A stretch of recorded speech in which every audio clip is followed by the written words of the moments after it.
Child of God, you aren't a citizen of a failing system. You are an ambassador of a fixed kingdom, and I need that to hit deeper than motivation. I need it to confront the way you've been thinking, because some of you've been measuring your future based on headlines.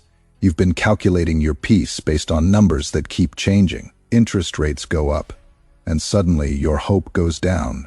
The economy shakes, and your confidence starts trembling with it. But hear me clearly, the world's interest rates do not apply to your inheritance.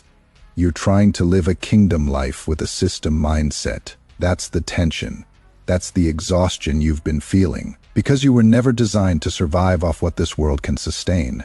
You were designed to live off what God has already established, and His system does not fluctuate. His system does not panic. His system does not enter recession. You have what heaven calls diplomatic immunity.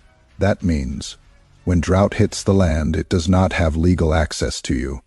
When lack tries to locate you, it finds no agreement.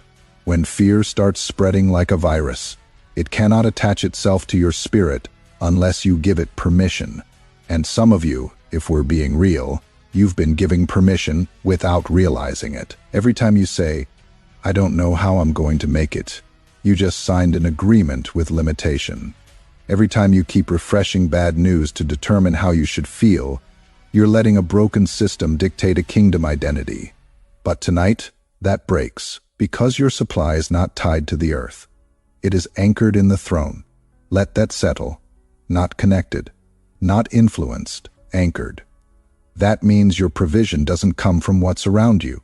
It comes from who sits above it, and there is no shortage in that place. There is no delay in that place. There is no trying to figure it out in that place. God is not adjusting your blessing based on the economy. He's not revising your destiny based on inflation. He already spoke a word over your life, and that word carries everything you need to sustain it. So, when you look at your bills and they don't make sense, when you look at your business and it feels like it's moving slower than it should, when you look at your situation and it seems like everyone else is struggling, you have to remember God is issuing a sovereign override, not a suggestion, not a possibility, an override. That means what should have stopped you won't, what should have drained you can't, what should have broken you missed its moment because heaven stepped in and said, "This one operates under a different system, and I know." This sounds bold. It sounds almost too strong. But that's because you've been surrounded by language of limitation for too long.